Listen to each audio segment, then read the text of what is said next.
Hello good morning students. आज NCERT physics class 12 chapter 2 में chapter and exercise में हम लोग क्वेश्चन नंबर 32 से स्टार्ट कर रहे हैं, है ना।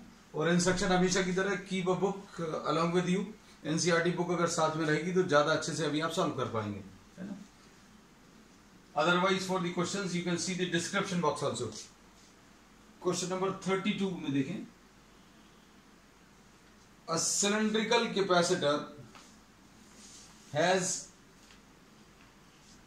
एक सिलेंड्रिकल कैपेसिटर है, इसके दो कोएक्सियल का मतलब यह है एक्सेस सेम है, two coaxial cylinders, two coaxial cylinders हैं। इसकी लेंथ अगर L है, रेडियसेस भी अभी हम लोग मार्क कर लेना, रेडियस दिए हुए हैं शायद। सपोज इसमें इसका इनर रेडियस A है, आउटर रेडियस इसका B है, और फिर इसमें क्या किया इन्होंने, ये लेंथ 15 सेंटीमीटर दिया है, लेंथ इज 15 सेंटीमीटर, और रेडियस इसके दिए हुए हैं। रेडियस कितने दिए हैं, रेडियस 1.5 और 1.4, तो A की वैल्यू 1.5 सेंटीमीटर है और B की वैल्यू, A की वैल्यू 1.4 और B की वैल्यू 1.5। छोटे वाले को A लिखा है, बड़े वाले को B लिखा है ना। अब उसके बाद क्या दिया है, the outer cylinder is earth. Outer cylinder की अभी हम लोग अर्थिंग कर सकते हैं, कर दी है, ठीक है। फिर उसके बाद इन्होंने क्या बोला, the inner cylinder is given a charge of 3.5 microcoulombs. The inner one is given a charge of 1.5 microcoulombs, ऐसा कुछ दिया हुआ है प्रॉब्लम में।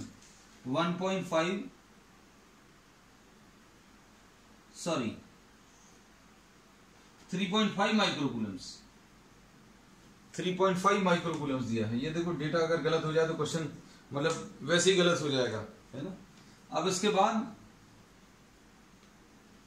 Determine the capacitance of the system, capacitance of the system and potential of the inner.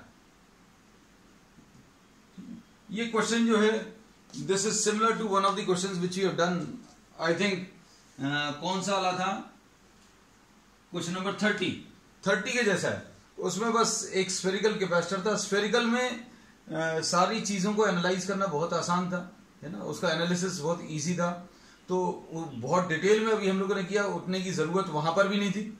लेकिन अभी हम लोग चूंकि कॉन्सेप्ट्स क्लियर करने थे तो वहां पर किया था अभी हम लोगों ने, है ना। तो इसमें अभी हम लोग ये बोलेंगे that if the inner one is given a positive charge plus Q, then the outer one will induce an equal amount of negative charge। ये बहुत डिटेल में अभी हम लोगों ने सॉल्व करके बताया था स्फेरिकल कैपेसिटर के लिए। लेकिन अब आप इसको ऐसा समझ सकते हैं कि अंदर वाले को प्लस Q दिया है, और चूंकि ये कंडक्टिंग सर्फेसेस है, तो जो आउटर वन है, the outer one will induce an equal amount of negative charge, so this will form an arrangement which will be termed as a capacitor। Capacitor में दो कंडक्टर्स होते हैं, एक के ऊपर पॉजिटिव, एक के ऊपर नेगेटिव चार्ज, और बाहर वाले को आपने अर्थ कर दिया है। तो बाहर वाले को अगर आपने अर्थ किया है तो बाहर वाले का जो पोटेंशियल है 0 होगा। तो अगर आपको पोटेंशियल ऑफ द इनर बताना है, तो पोटेंशियल ऑफ द इनर बताने के लिए पोटेंशियल डिफरेंस बता सकते हो। Potential difference will be equal to what, potential of inner minus potential of outer. और चूंकि पोटेंशियल ऑफ आउटर जो है 0 है, क्यों, क्योंकि वो अर्थ किया हुआ है। तो इसके बारे में बहुत डिटेल में स्फेरिकल कैपेसिटर में डिस्कस किया है, हम सब रिपीट कर रहे हैं शॉर्ट में। तो हमने बोला आउटर वाले को आपने अर्थिंग की है तो उसका पोटेंशियल 0 है, तो मतलब potential difference between the two will be equal to potential of the inner. ये चीज अच्छे से समझना इस बात को। पोटेंशियल ऑफ द इनर पूछा है, और कैपेसिटेंस में V is equal to Q upon C relation अभी हम लोग यूज करते, तो ये V पोटेंशियल डिफरेंस होता है, potential difference between inner and outer. लेकिन प्रॉब्लम में क्या पूछा, potential of the inner sphere कितना है, तो अभी हमने ये बता दिया, चूंकि आउटर वाले को आपने अर्थ किया है, तो अंदर वाले और बाहर वाले के बीच में जो पोटेंशियल डिफरेंस है, अंदर वाले और बाहर वाले के बीच में पोटेंशियल डिफरेंस अंदर वाले के पोटेंशियल के बराबर आएगा। ये पोटेंशियल डिफरेंस अंदर वाले के पोटेंशियल के बराबर आएगा। ठीक है, तो अब हम लोग क्या करेंगे, सबसे पहले तो कैपेसिटेंस निकालेंगे, और कैपेसिटेंस निकालने के लिए this we have done in the theory class, will not be deriving the relations. ये क्या था, सी की वैल्यू 2 पाई एप्सिलॉन 0 एल ऐसा कुछ था upon log to the base e log of b by a। ये रिलेशन अभी हम लोग कर चुके हैं। So this is the formula. जिनको नहीं मालूम कोई दिक्कत नहीं है, you can just note down the formula. अब इसमें ये log to the base e है, और log टेबल्स मोस्टली जो अभी हम लोग यूज करते हैं टू द बेस 10 यूज करते हैं, log टेबल्स वगैरह जो यूज करते हैं वो log टू द बेस 10 होता है। तो अब हम लोग इसको क्या करेंगे, इसको सिंप्लीफाई करने के लिए हम लोग इसको टू द बेस 10 में भी चेंज कर सकते हैं, है ना। तो अब इसको अभी हम लोग क्या लिखेंगे, 4 pi epsilon 0 into L divided by 2 log of b upon A. क्या किया अभी हम लोगों ने, इसमें ऊपर और नीचे किसका मल्टीप्लीकेशन, 2 का मल्टीप्लीकेशन कर दिया, 4 पाई एप्सिलॉन 0 आ जाएगा। क्यों, क्योंकि 1/4 पाई एप्सिलॉन 0 की वैल्यू मालूम है ना। अब इसमें वैल्यूज अगर आप सब्स्टिट्यूट करें, अच्छा इसमें एक चीज और कर दे रहे हैं, 2 चेंजेस कर दे रहे हैं, 4 pi epsilon 0 divided by 2 into L upon 2.303 log b by A. इसमें log to the base e है। अगर आप log को बेस 10 में चेंज करना चाहते हैं, बेस 10 में क्यों चेंज करना है, इसमें अभी हम लोग ये बोल रहे हैं कि बेस 10 में चेंज करना इसलिए जरूरी है क्योंकि log टेबल्स की अगर जरूरत है, और अगर आप कैलकुलेटर की मदद से कर रहे हैं तो इस स्टेप की कोई जरूरत नहीं है। प्रॉब्लम इसलिए करना जरूरी है क्योंकि you should know the concept. Board में हो सकता है ये प्रॉब्लम नहीं आए, है ना, क्योंकि आपको log टेबल्स वगैरह की जरूरत पड़ेगी, it will require lot of time, है ना। लेकिन अभी हम लोग चूंकि प्रॉब्लम सारे कर रहे हैं इसलिए इसको भी नहीं छोड़ेंगे। अब देखो इसमें वैल्यूज अगर आप सब्स्टिट्यूट करें, हम अब यहां पर लिख दे रहे हैं इसको, इसके बाद तो c की वैल्यू कितनी आ जाएगी बेटा, c की value will be equal to 4 pi epsilon 0 यानी 1/9 into 10 to the power of 9, ऐसा कुछ आएगा। और l की वैल्यू लेंथ जो है कितनी है बेटा, 15/100 हो गया, ये हो गया, अपॉन 2 log b अपॉन ए, यानी b कितना है आउटर रेडियस और a कितना है इनर रेडियस, ये वैल्यूज मालूम है। तो अब आप इसको सिंप्लीफाई कर लेना कैलकुलेटर की मदद से, या जैसे भी अभी आपको करना है। तो इसमें c की जो वैल्यू आएगी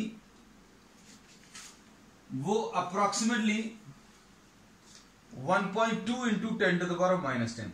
हमने आपको पहले ही बोला हुआ कि that will not be wasting time in doing the calculations, है ना। तो ये 1.2 into 10 to the power of -10 farads आ गया। ठीक, अब इसके बाद नेक्स्ट पार्ट में इन्होंने क्या पूछा है,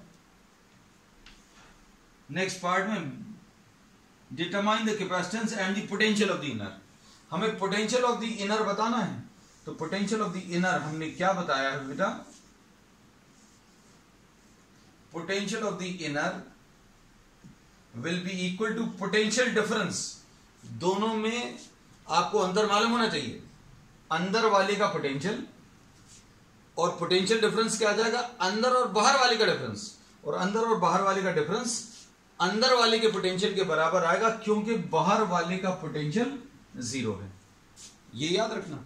तो potential of the inner will be equal to potential difference between the two, and C will be equal to what, V will be equal to Q divided by C। Q की value मालूम है बेटा कितनी है, 3.5 into 10 to the power of -6 है, upon 1.2 into 10 to the power of कितना, -10।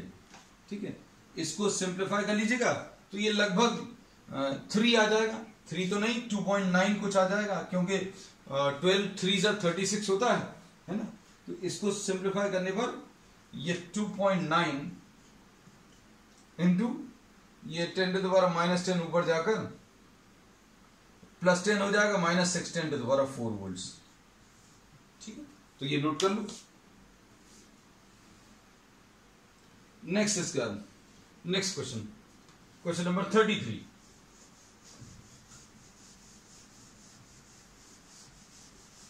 Question 33 में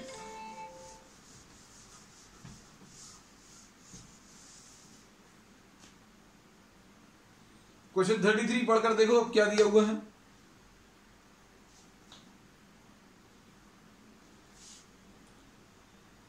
question number 33, question 33 में अ पैरेलल प्लेट कैपेसिटर, हमने यही बोला कि अगर आपके पास बुक रहेगी तो ज्यादा अच्छा है। क्वेश्चन नंबर 33 में a parallel plate capacitor is to be designed with a voltage rating of, voltage आपको 1 किलो वोल्ट चाहिए, यानी 1000 वोल्ट चाहिए, है ना। अब इसके बाद इन्होंने क्या बोला है, using a material of dielectric constant 3, के की वैल्यू 3 है। चलिए ये भी मान लिया। नेक्स्ट इसके बाद क्या बोला है, और डाइलेक्ट्रिक कांस्टेंट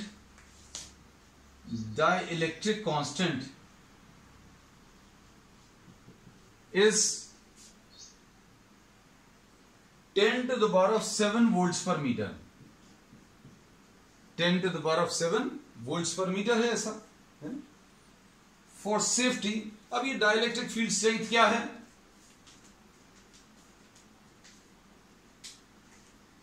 इसमें ये डाइलेक्ट्रिक फील्ड स्ट्रेंथ जो है, this is the maximum electric field which can be applied to any medium. आप किसी भी मीडियम में मैक्सिमम कितनी इलेक्ट्रिक फील्ड अप्लाई कर सकते हैं, उसको अभी हम लोग डाइलेक्ट्रिक फील्ड स्ट्रेंथ बोलते हैं। मैक्सिमम के ऊपर लिमिट क्यों रहती है,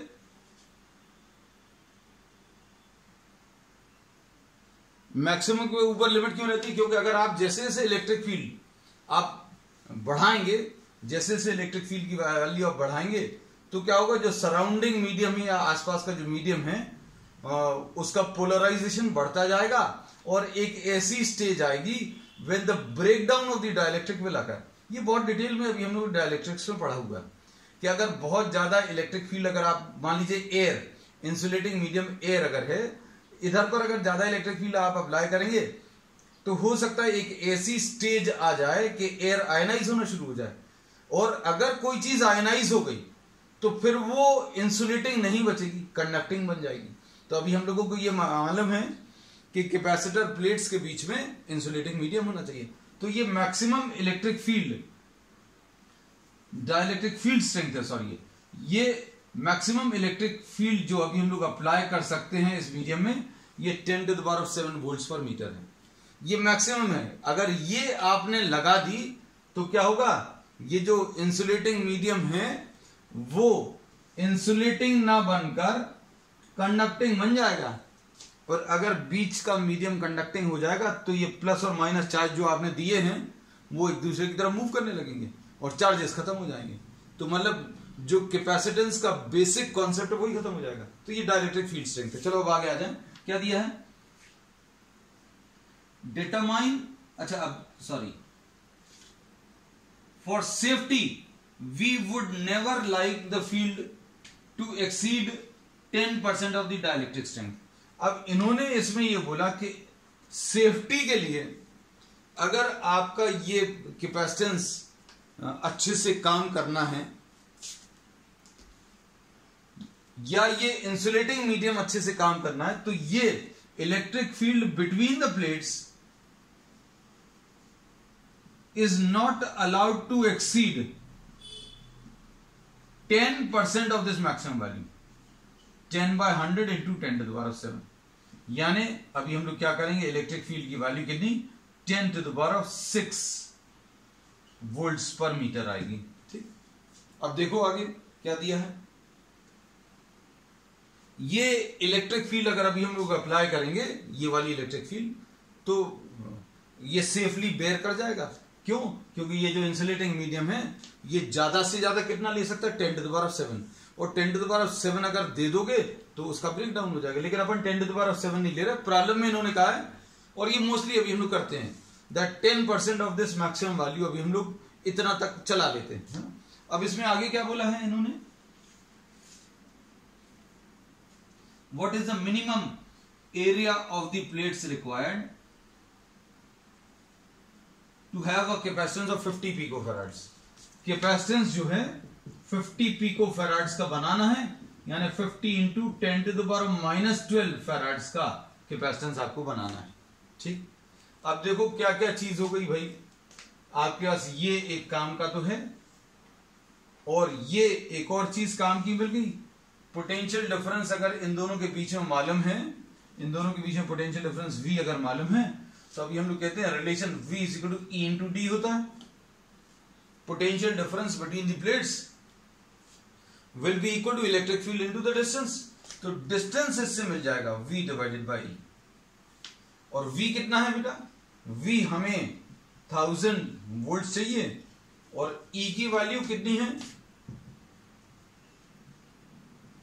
10⁻⁶, यानी ये 10⁻³ मीटर्स आ जाएगा। ये D की वैल्यू आ गई।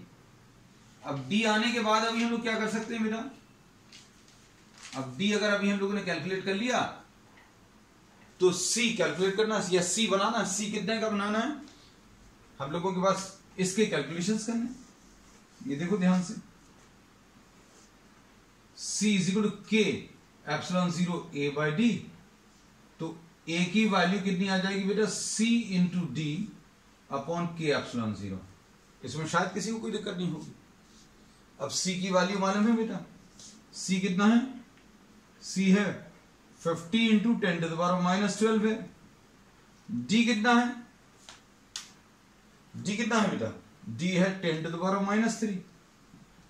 अब हमें ε0 अकेला कभी पसंद नहीं आता, आपको भी नहीं आना चाहिए, हो सकता है किसी को पसंद आ जाए भाई। हमें क्यों नहीं पसंद आता, इसका रीजन क्या है, ε0 से डिवाइड करना, ε0 से डिवाइड करना यानी 8.85 से डिवाइड करना। ε0 की वैल्यू कितनी होती है, 8.85 × 10⁻⁻12। हमने इसको 4πε0 बना लिया।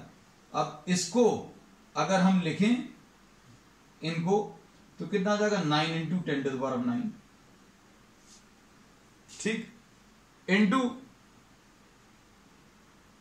4π, 4 × पाई भी लिख दिया, 4π लिख दे रहे हैं ना अभी अपन, we are writing this as 4π। ठीक, और क्या चीज, A की वैल्यू निकालनी थी, तो K∈0 ऐसा कुछ आया, ठीक, डिवाइडेड बाय K, और K की वैल्यू कितनी है, 3। ठीक, अब आपको सिंप्लीफाई करना है, ये कितना आएगा, 3 × 9, तो कितना बचेगा बेटा, आप देखो सारी चीजें सॉल्व कर सकते हैं, कितना आ जाएगा आपको वैल्यूज, आप देखो ये 50 × 4 200 आ जाएगा, 50 × 4 300, 300 × 3 600 आ गया। ठीक, अब बताओ 50 × 4 200 × 3, ये वाला 3 इसका है ना, कंफ्यूज बिल्कुल मत होना। 600 × पाई × 10⁻⁻ कितना है, -12 -3 एंड +9। ठीक है, अब आप इसको सिंप्लीफाई कर लो, ये कितना आ जाएगा, 6π × 10⁻, इसमें +2 और कर दो, 12 - 3 -15 और +11 10⁻⁻4 मीटर स्क्वायर, ऐसा कुछ आ गया। पाई की वैल्यूज रख लो, ये सिंप्लीफाई कर सकते हैं, इसलिए अभी हमने इतना कर दिया है ना। 6 इंटू, बाकी भी कर सकते हैं लेकिन उसमें समय जाएगा। 3.14 इंटू 10⁻⁻⁴ मीटर स्क्वायर। अब ये कितना आ जाएगा, ये आ जाएगा 6 3 18 और 14 इंटू 6 84, तो ये 18.84 मीटर स्क्वायर ऐसा कुछ आ जाएगा। और इसको सिंप्लीफाई करने पर कितना आ रहा है, आप इसको 18.84 इंटू 10⁻⁻⁴ मीटर स्क्वायर है, 10⁻⁻⁴ इंटू 100 इंटू 100 और कर लो तो ये सेंटीमीटर स्क्वायर में आ जाएगा। ठीक है, क्योंकि 1 मीटर पे 100 सेंटीमीटर होता है तो ये पूरे कैंसिल हो जाएंगे, मतलब 18.84 सेंटीमीटर स्क्वायर। तो आंसर इसका भी हम यही देख रहे थे, 19 सेंटीमीटर स्क्वायर दिया। तो 18.84 को अप्रोक्सीमेट करके 19 सेंटीमीटर स्क्वायर दिया हुआ। ठीक है, चलो अब नेक्स्ट क्वेश्चन।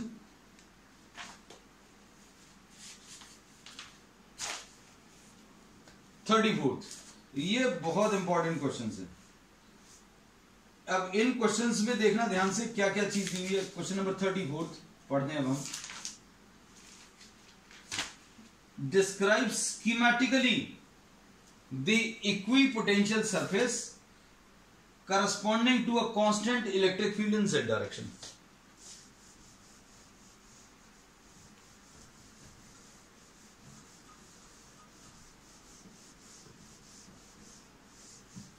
अब इसमें z डायरेक्शन आपको जो भी अस्यूम करना है, क्योंकि अब 2-3 डायरेक्शंस होते तो अभी हम लोग क्या करते, आपको x भी बनाना पड़ता, y भी बनाना पड़ता है, z भी बनाना पड़ता है। तो आपको जैसे में भी z डायरेक्शन कंफर्टेबल लगे आप वैसे में ड्रॉ कर लीजिएगा, है ना।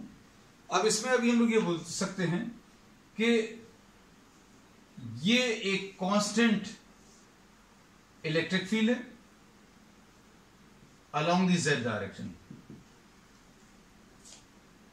अब कांस्टेंट इलेक्ट्रिक फील्ड में अभी हम लोग जो प्रॉपर्टी यूज करेंगे इक्विपोटेंशियल सरफेस की, क्या electric field lines and equipotential surfaces, ये फुल फॉर्म ये शॉर्ट में लिख रहे हैं। इलेक्ट्रिक फील्ड लाइन, ये क्या है, इलेक्ट्रिक फील्ड लाइन और इक्वी पोटेंशियल सरफेस की प्रॉपर्टीज अगर याद हो, इलेक्ट्रिक फील्ड लाइंस हमेशा परपेंडिकुलर टू इक्विपोटेंशियल सरफेस होता है। याद है कि नहीं, ये इलेक्ट्रिक फील्ड लाइंस जो है हमेशा परपेंडिकुलर टू इक्विपोटेंशियल सरफेस होता है। एक ये प्रॉपर्टी यूज करेंगे। जैसे पॉइंट चार्ज के लिए हम लोग कैसा यूज करते थे, पॉइंट चार्ज भी दिया है क्या, ठीक, सी पार्ट में है तो सी पार्ट से अभी हम लोग शुरू कर रहे हैं। सी पार्ट पहले हो जाएगा तो सी पार्ट का भी हम बना रहने देंगे। अब जैसे सपोज फॉर एग्जांपल ये एक पॉइंट चार्ज है, इस पॉइंट चार्ज के लिए इलेक्ट्रिक फील्ड लाइंस, इसको भी हम लोग बाद में करेंगे, है ना। ये सी पार्ट पहले कर ले रहे हैं क्योंकि इससे ये वाला कॉन्सेप्ट भी रिवाइज हो जाएगा। इलेक्ट्रिक फील्ड जो है अवे फ्रॉम दी पॉजिटिव होती है, ऐसा कुछ है। अब पोटेंशियल का फॉर्मूला क्या होता है, Q/4πε0r। दिमाग लगाना थोड़ा सा। अगर आपने r की वैल्यू 10 ले ली और ऐसे बहुत सारे पॉइंट्स बना लिए तो क्या होगा, पोटेंशियल जो है कांस्टेंट आएगा। ये आ गया r की वैल्यू 10 पर, तो इसके सारे पॉइंट्स पर पोटेंशियल सेम होगा और ये एक इक्विपोटेंशियल सरफेस है। तो पॉइंट चार्ज के लिए इक्विपोटेंशियल सरफेस स्फेरिकल शेप का आता है, ठीक है, ये याद रखना। और इसमें एक और चीज याद रखना, क्या कि v की वैल्यू E इंटू डी होता है। d जो है यहां पर अभी हम लोग बोलेंगे डिस्टेंस बिटवीन इक्विपोटेंशियल सरफेसेस। अगर आप इसमें इलेक्ट्रिक फील्ड को कम करते जा रहे हैं तो इलेक्ट्रिक फील्ड को अगर कम करते जाएंगे तो डिस्टेंस बढ़ता जाएगा। मतलब अभी हम लोग ये बोलेंगे, सपोज फॉर एग्जांपल आप बहुत सारे इक्विपोटेंशियल सरफेसेस बनाएं, एक ये बना लिया,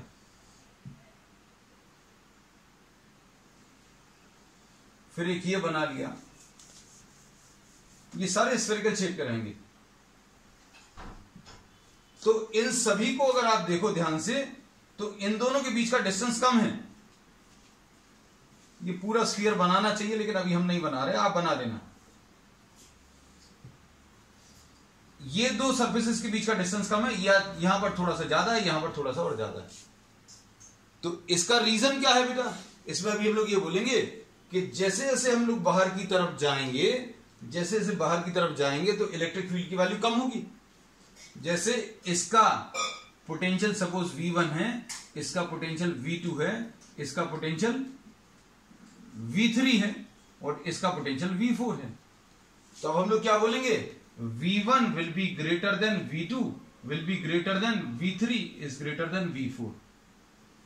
और अगर आपने V1 माइनस V2 और V2 माइनस V3 और V3 माइनस V4 अगर सेम लिया, ये एक इक्विपोटेंशियल सरफेस, ये अगला इक्विपोटेंशियल सरफेस, ये अगला वाला इक्विपोटेंशियल सरफेस और ये अगला वाला, और अगर आपने V1 माइनस V2, आपने ये सरफेसेस कैसे ड्रॉ करने हैं कि V1 माइनस V2 और V2 माइनस V3 और V3 माइनस V4 की वैल्यू सेम आनी चाहिए। सपोज इसको आपको सेम प्लॉट करना है, तो अब हम लोग इसमें क्या बोलेंगे कि हम लोगों को जो रिलेशन मालूम है क्या, E is dV by dr, ये रिलेशन होता है। तो dV is equal to E into dr। तो जिस डायरेक्शन में इलेक्ट्रिक फील्ड अगर आप कम कर रहे हो, अगर आप इलेक्ट्रिक फील्ड को कम कर रहे हो तो ये डिस्टेंस को आपको ज्यादा करना पड़ेगा। मतलब क्या है, अगर आप इसको कांस्टेंट रखना चाहते हैं, किसको कांस्टेंट रखना चाहते हैं? दो इक्विपोटेंशियल सरफेसेस के बीच जो पोटेंशियल है उसको अगर कांस्टेंट रखना चाहते हैं, V1 माइनस V2 अगर V2 माइनस V3 के बराबर है, इन दोनों का पोटेंशियल डिफरेंस, इन दोनों का पोटेंशियल डिफरेंस और इन दोनों का पोटेंशियल डिफरेंस अगर सेम रखना चाहते हैं, अगर ये कांस्टेंट है तो हमें ये मालूम है इस डायरेक्शन में इलेक्ट्रिक फील्ड कम होगा। और अगर आप दो नंबर्स को मल्टीप्लाई कर रहे हैं और आंसर सेम चाहिए, इन दो नंबर्स को मल्टीप्लाई कर रहे हैं और आंसर डीवी कांस्टेंट लाना है, डीवी कांस्टेंट लाना है, ये है डीवी। अगर इसको कांस्टेंट लाना है तो अभी हम लोग ये बोलेंगे ई को अगर आप कम कर रहे हैं तो डीआर मतलब डिस्टेंस बढ़ाना पड़ेगा। अगर आप इसको कम कर रहे हैं इलेक्ट्रिक फील्ड को तो डीआर को बढ़ाना पड़ेगा। तो इक्विपोटेंशियल सरफेसेस पॉइंट चार्ज के लिए कॉन्सेंट्रिक सर्कल्स होंगे, और जिस डायरेक्शन में इलेक्ट्रिक फील्ड डिक्रीज होगी उस डायरेक्शन में सेपरेशन जो है वो इंक्रीज होता जाएगा। कंडीशन क्या है कि दो दो के बीच में जो आप पोटेंशियल डिफरेंस ड्रॉ कर रहे हैं वो सेम है।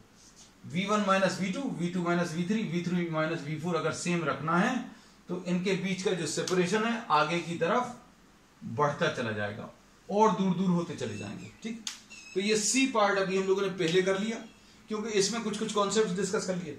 एक और कॉन्सेप्ट इसमें जो लग जाएगा कि electric field line equipotential surface के परपेंडिकुलर है। ये electric field line equipotential surface के परपेंडिकुलर है, ये भी यूज होगा। ये सारी चीजें बहुत डिटेल में अभी हम लोग थ्योरी क्लास में कर चुके हैं, है ना। तो अभी हम रिपीट कर दें, हमने इसमें क्या क्या चीज बताई कि इक्विपोटेंशियल सरफेसेस जब भी बनाएंगे कैसे बनाएंगे, equipotential surfaces will always be perpendicular to electric field line, पहली चीज। और इक्विपोटेंशियल सरफेसेस जो भी रहेंगे, जैसे मान लीजिए ये 10 वोल्ट वाला है, ये वाला सरफेस, तो पूरे पर 10 वोल्ट रहेगा।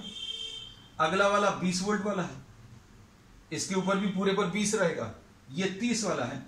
अगर इन दोनों के बीच का डिफरेंस 10 है, इन दोनों के बीच का डिफरेंस 10 है, इन दोनों के बीच का डिफरेंस 10 है, तो जिस डायरेक्शन में, ये लाइन याद रखना, जिस डायरेक्शन में इलेक्ट्रिक फील्ड कम हो रही है, कैसे में इलेक्ट्रिक फील्ड कम हो रही है, उस डायरेक्शन में separation between the equipotential surfaces will go on increasing. जिस डायरेक्शन में इलेक्ट्रिक फील्ड कम हो रही है उस डायरेक्शन में separation between equipotential surfaces will go on decreasing. ठीक, अब देखो ए पार्ट पर आ जाते हैं।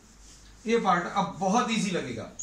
हमने सी पार्ट क्यों कराया? क्योंकि इसमें बहुत सारे कॉन्सेप्ट्स अभी हमने डिस्कस कर लिए और ये कॉन्सेप्ट्स अब हम आपको आगे इस्तेमाल करेंगे। देखो क्या है, a constant electric field in Z direction. ये कांस्टेंट इलेक्ट्रिक फील्ड है, ये इलेक्ट्रिक फील्ड लाइंस ऐसी हैं। अब इक्विपोटेंशियल सरफेस कैसे आएंगे बेटा?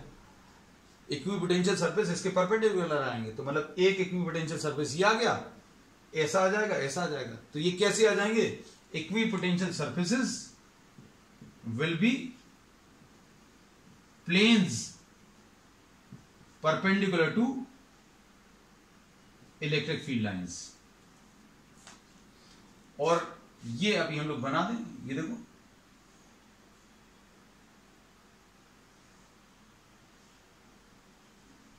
अब ये डायग्राम जो है, ये तो आप 3 डायमेंशन आप इमेजिन तो करनी, मतलब इमेजिन ही करना पड़ेगा।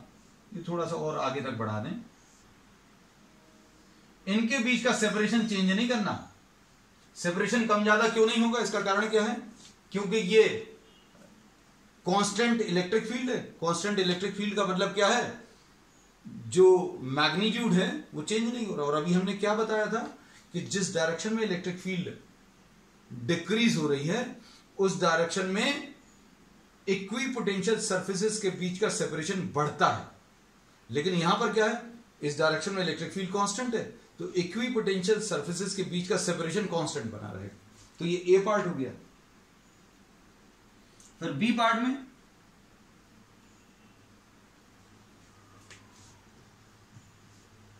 पार्ट में इन्होंने ऐसा कहा है कि इस डायरेक्शन में इलेक्ट्रिक फील्ड जेड डायरेक्शन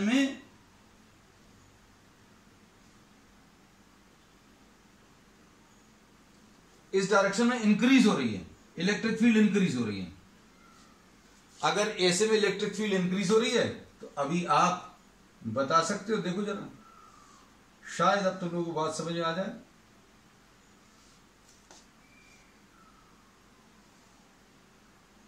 ये प्लेन्स आएंगे, इसमें भी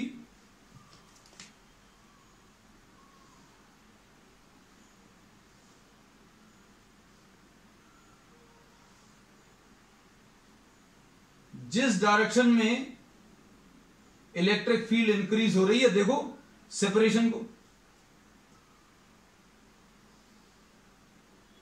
what is happening to the separation? The separation is decreasing. यहां पर क्या था? यहां पर अभी हम लोग लिखेंगे ए पार्ट में separation between the equipotential surfaces is same. और इसमें सपोज ये V1 है, ये V2 है, ये V3 है। ठीक, अब हम लोग इसमें क्या बोलेंगे? V1 minus V2 will be equal to V2 minus V3। ये 3 ही बनाए हैं और इसमें सेपरेशन D1 और D2 अगर मार्क करें तो D1 is equal to D2 आ जाएगा। और अगर आप एक और बना लेंगे तो D1 is equal to D2 is equal to D3 आ जाएगा। लेकिन यहां पर बी पार्ट में क्या होगा? बी पार्ट में अभी हम लोग क्या बोलेंगे? जिस डायरेक्शन में इलेक्ट्रिक फील्ड इंक्रीज हो रही है, इस डायरेक्शन में इलेक्ट्रिक फील्ड इंक्रीज हो रही है, तो इक्विपोटेंशियल सरफेसेस जो है और पास पास में आते जा रहे हैं। ये D1 है, ये D2 है, ये D3 है, ये D4 है। सो D1 will be greater than D2 will be greater than D3 will be greater than D4। इसके बारे में क्या बोलेंगे? इसमें अभी हम लोग ये बोलेंगे कि equipotential surfaces will be planes, will be what? Planes perpendicular to electric field lines, पहली चीज, and the separation between equipotential surfaces decreases। कहां पर डिक्रीज होगा? In the direction in which electric field increases.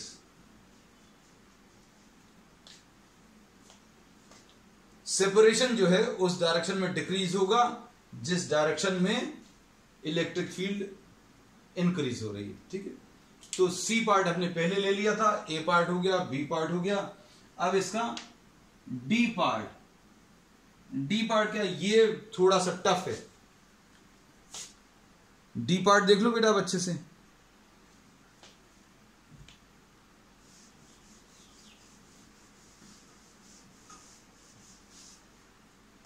C part फिर से बना दें?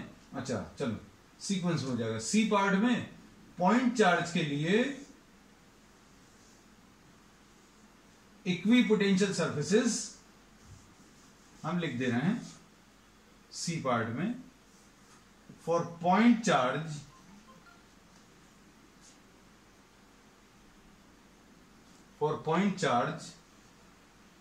equipotential surfaces will be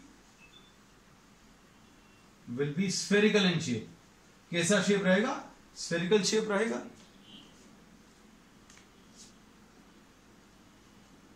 concentric spheres रहेंगे whose center is at the point charge।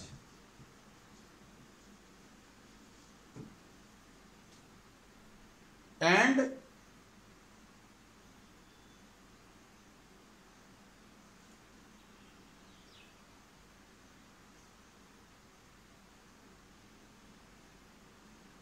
separation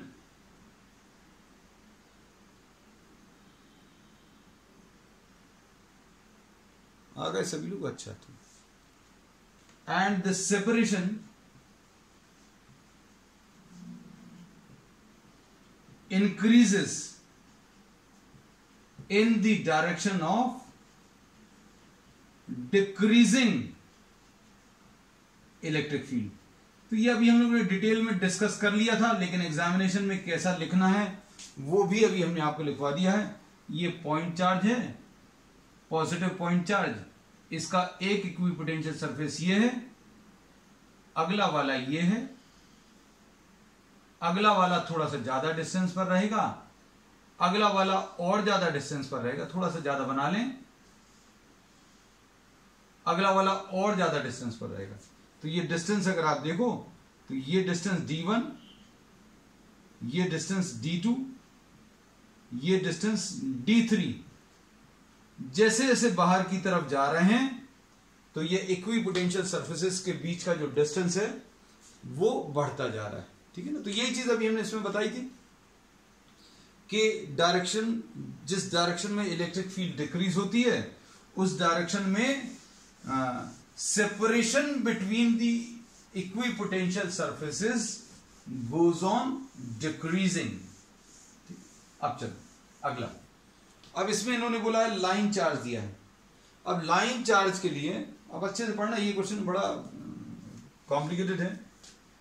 एक linear charge conductor अगर है, पॉजिटिवली चार्ज है, तो इसके लिए जो इलेक्ट्रिक फील्ड आती है बेटा, वो समझाने के लिए या थ्री डायमेंशनली दिखाने के लिए अभी हम आपको एक सिलेंडर बना दे रहे, तो उसमें आपको क्लियर होगा।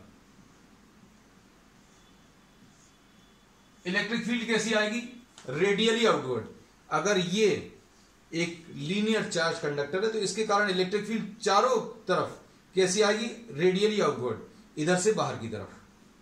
और ऐसी एक नहीं दी है, बहुत सारी दी हैं। ऐसा कुछ कहा है इन्होंने, ऐसा बोला there is a grid of charge wires, there is a grid of charge wires which are placed near to each other. अब इसको वायर्स को अगर हमें बनाना है और इनकी लाइंस भी बनानी है, फिर इक्विपोटेंशियल सरफेसेस भी बनाने हैं, तो ये थोड़ा सा कॉम्प्लिकेटेड है। हम लोग क्या करेंगे, ये वायर को अभी हमने ऐसा कुछ अज्यूम कर लिया, ये वायर है, ये डॉट से ड्रॉ करिए, मतलब ये ऐसी कुछ रखी हुई है। कैसी रखी हुई है?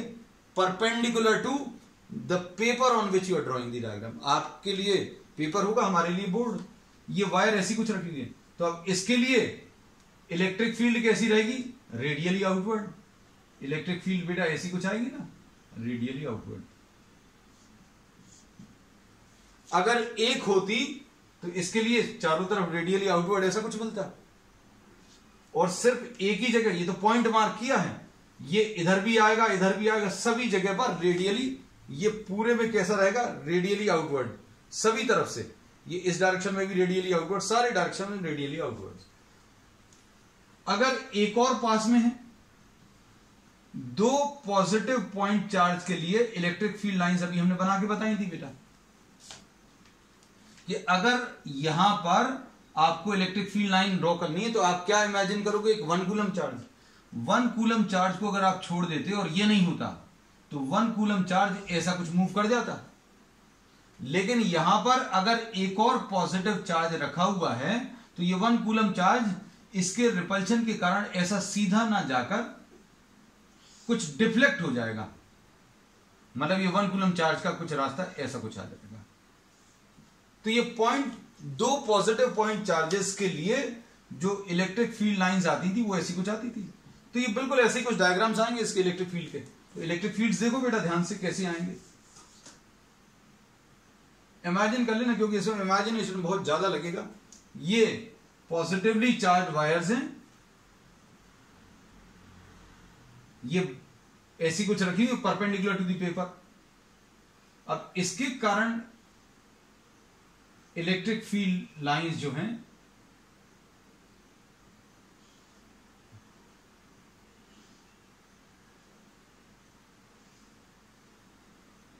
ऐसी कुछ आएंगी, बिल्कुल वैसे ही जैसा नीचे भी आएगा बेटा। नीचे अभी हम लोग ड्रॉ नहीं कर रहे हैं, अच्छा ड्रॉ कर दें।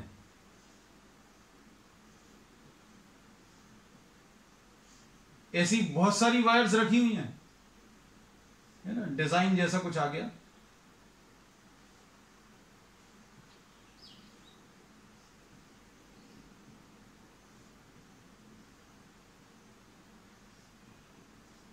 एक और ड्रॉ कर देना है, ये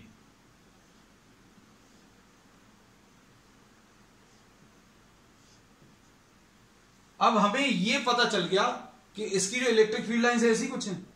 और इक्विपोटेंशियल सरफेस कैसे होते हैं, इनके परपेंडिकुलर होते हैं। भाई इनके परपेंडिकुलर अगर होंगे तो यहां पर देखो, यहां पर ऐसा कुछ शेप आएगा,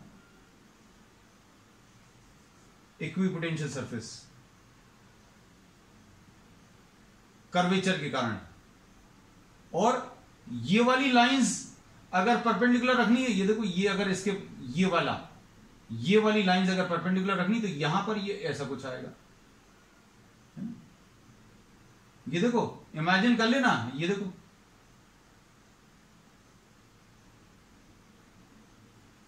ये परपेंडिकुलर होनी चाहिए। These field lines should be perpendicular. हम आपको 3-4 जगह और मार्क करके वो दिखा देंगे। जैसे ये देखो, ये यहां पर परपेंडिकुलर है, ये यहां पर परपेंडिकुलर है, ये इधर जाकर परपेंडिकुलर हो जाएगी, ये ऐसा कुछ। ये देखो, आप अगर इधर पर ऐसा ना बनाकर ऐसा कुछ बना देते तो ये परपेंडिकुलर नहीं आती, ये वाली जो लाइन आ रही है। तो हम लोग क्या बोलेंगे, इक्विपोटेंशियल सरफेस, इसके लिए कुछ ऐसा वेव टाइप का आएगा।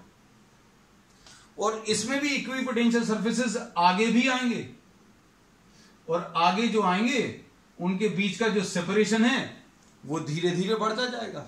मतलब इसमें ये V1 है, ये V2 है, और आगे जो रहेगा वो V3 रहेगा। तो V1 माइनस V2 हमेशा, अभी हम लोग V2 minus V3 equal to V3 minus V4 के बराबर लेते हैं।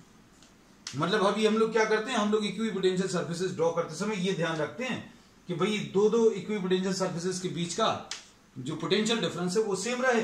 डिस्टेंस अभी हम लोग क्या बोलेंगे, ये D1 कम रहेगा किससे, अगले वाले डिस्टेंस D2 से, और उसके अगले वाले डिस्टेंस D3 से। तो क्या होता जाएगा, ये separation between the equipotential surfaces will go on increasing, और ये जो वेवी नेचर है वो धीरे धीरे खत्म होता जाएगा। और जब दूर पहुंच जाएंगे, बहुत दूर कहीं पर, नीचे की तरफ बना दे रहे क्योंकि नीचे भी वैसे ही आएगा, दूर जब आ जाएंगे तो ये वेवी नेचर जो है धीरे धीरे कम होता जाएगा, और नीचे की तरफ ये एकदम प्लेन जैसा आ जाएगा। मतलब फिर क्या होगा, ये जो कलेक्शन ऑफ वायर्स हैं वो चार्ज प्लेन की तरह एक्ट करेगा, चार्ज प्लेन की तरह काम करेगा, मतलब उसके कारण जो इलेक्ट्रिक फील्ड आती है वो कैसी आती है, इलेक्ट्रिक फील्ड कैसी आती है, यूनिफॉर्म आती है। तो आगे जाकर इलेक्ट्रिक फील्ड एक जैसी हो जाएगी और इक्विपोटेंशियल सरफेसेस जो हैं प्लेन हो जाएंगे। ठीक है, तो एक अच्छा क्वेश्चन था। ठीक है, अब इसमें 2 क्वेश्चन और बचे, those will be discussing on the next time. That's all for today.